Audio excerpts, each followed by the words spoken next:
pertama, terdapat fenomena nyata atau penjelasan lebih lanjut. Pada poin pertama, ada kasus atau isu aktual di Indonesia. Salah satu fenomena paling nyata di Indonesia adalah penggunaan big data dan AI oleh platform e-commerce dan media sosial seperti Shopee, TikTok, TikTok Shop, Instagram, dan Facebook Ads dalam strategi pemasaran digital. Platform ini mengumpulkan data penggunaan melalui riwayat pencarian, search history, dan aktivitas klik atau clickstream data. Kemudian, waktu yang dihabiskan pada konten tertentu, pola transaksi dan metode pembayaran, data lokasi dan demografi penggunaan. Data tersebut kemudian diolah AI menggunakan teknologi seperti machine learning, rekomendasi sistem, prediksi analitik, dan tujuannya adalah untuk memprediksi apa yang kemungkinan besar akan dibeli konsumen bahkan sebelum konsumen menyadari kebutuhannya. Kemudian pada poin B terdapat tren, masalah, dan peluang yang muncul. Yang pertama ada tren hyper personalization. Konsumen menerima iklan yang sangat spesifik, misalnya rekomendasi skincare sesuai jenis kulit atau sepatu sesuai gaya berpakaian dia. Kemudian ada real-time marketing. AI mampu menampilkan iklan berdasarkan perilaku langsung, misalnya ketika konsumen meninggalkan keranjang belanja. Influencer and live e-commerce berbasis AI. Algoritma platform mempromosikan konten live shopping yang berpotensi menghasilkan konversi tinggi. Kemudian ada masalahnya, yaitu yang pertama ada ancaman privasi data. Kemudian ada banyak penggunaan tidak sadar. Kemudian seberapa dalam datanya dikumpulkan dan dianalisis. Filter bubble atau echo chamber. Konsumen hanya melihat produk yang disukai. Algoritma bukan pilihan yang seimbang. Ketimpangan akses teknologi, UMKM kecil sering tidak memiliki akses atau kemampuan menguraikan data secara optimal. Kemudian ada peluang.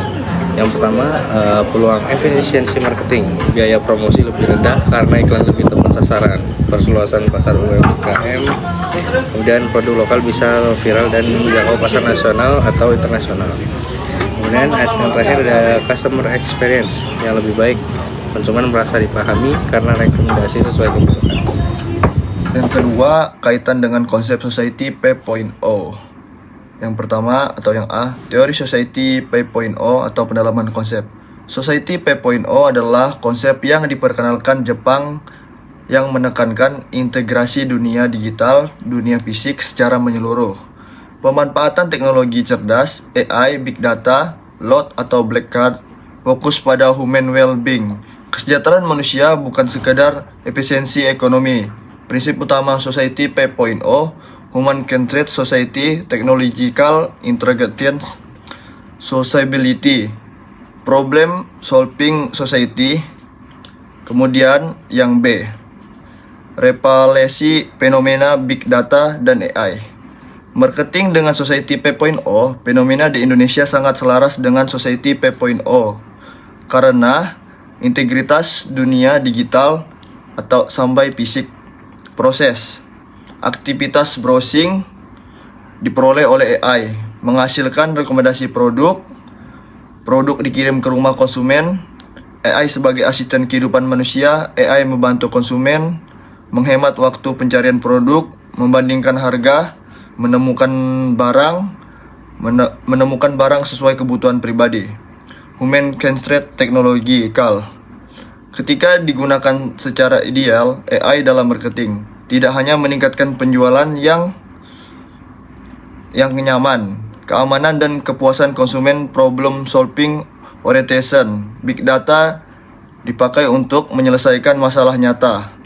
UMKM kesulitan mendapatkan pelanggaran diselaraskan melalui target ads. Konsumen keseluruhannya menemukan produk diselesaikan melalui recommendation system.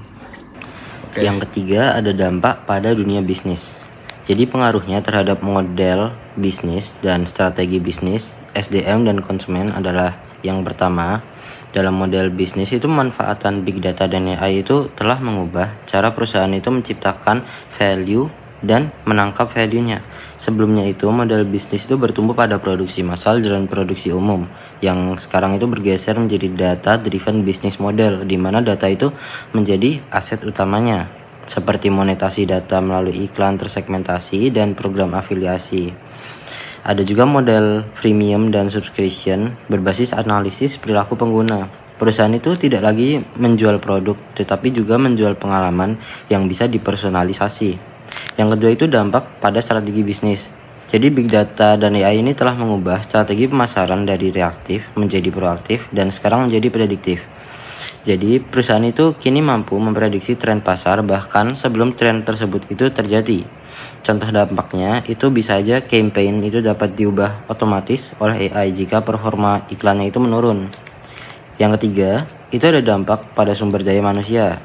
Ya, jadi dampaknya itu bisa aja terjadi kebutuhan kompetensi tenaga kerja yang baru, seperti contohnya data scientist, digital analyst, AI engineer, dan marketing technologist.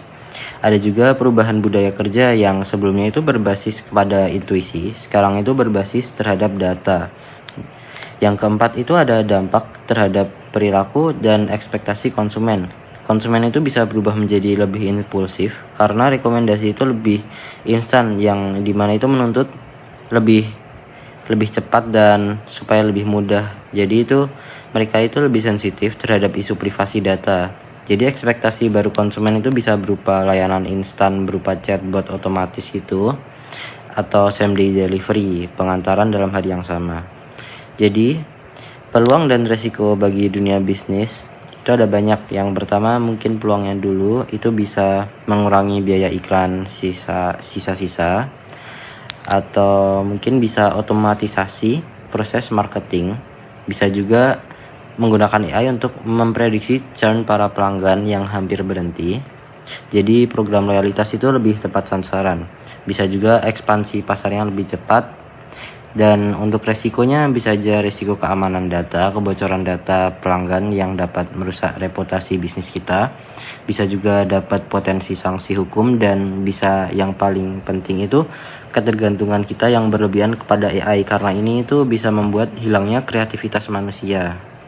Selanjutnya bisa dilanjut dengan Elo. Oke, jadi saya ambil alih. Di sini ada solusi dan inovasi untuk bisnis. Jadi yang pertama itu strategi inovatif untuk menanggulangi fenomena. Yang pertama itu adalah penerapan ethical AI marketing. Bisnis perlu mengembangkan sistem AI yang tidak hanya berorientasi pada keuntungan, tetapi juga pada etika. Strategi itu meliputi transparansi, terus ada mekanisme OPT atau output untuk pengumpulan data, dan ada labelisasi konten iklan berbasis AI. Jadi tujuan utamanya itu untuk menciptakan kepercayaan konsumen. Lalu yang kedua itu adalah pengembangan platform AI ramah UKM. Jadi UMKM, maaf. Jadi agar kesenjangan teknologi berkurang, perusahaan dan pemerintah dapat mengembangkan yang pertama ada dashboard AI sederhana untuk UMKM, fitur auto targeting iklan berbasis template. Terus yang kedua itu adalah sistem rekomendasi produk lokal. Hal ini memungkinkan UMKM memanfaatkan teknologi big data, harus memiliki tim teknis besar. Yang ketiga itu adalah hybrid marketing, AI tanpa human touch. Jadi itu menggabungkan kecerdasan buatan dengan peran manusia. Misalnya itu chatbot untuk penyataan umum. Terus ada customer service manusia untuk kasus kompleks, dan AI untuk analisis data. Jadi manusia itu untuk strategi kreatif. Terus ada model ini itu untuk menjaga efisiensi teknologi sekaligus sentuhan emosional manusia. Terus yang ke B itu adalah alasan ide-ide ini relevan. Jadi kenapa itu relevan? Itu buat menjawab masalah utama. Itu tentang privasi, terus ada kesenjangan teknologi, dan dehumanisasi layanan biar selaras sama Society 5.0. Jadi untuk mendukung keberlanjutan bisnis jangka panjang melalui kepercayaan konsumen. Oke, kesimpulan dari semua ini adalah ringkasan analisis dan solusi big data dan AI telah membawa revolusi besar dalam dunia marketing. Itu ada personalisasi meningkat, lalu ada efisiensi promosi meningkat, pengalaman pelanggan menjadi lebih relevan. Namun tantangan tetap ada, itu ada ancaman privasi, terus ada kesenjangan akses teknologi, resiko etis, dan solusi bisnis yang efektif adalah penerapan ethical AI, dukungan teknologi untuk UMKM, dan strategi hybrid marketing. Dan itu mungkin butuh lagi untuk ajakan kayak singkat untuk masa depan bisnis di Indonesia. Itu kayak mengadopsi big data dan AI secara tanggung jawab, mengembangkan inovasi yang berorientasi pada manusia, membangun ekosistem digital yang inklusif dan berkelanjutan. Sekian dari saya, terima kasih.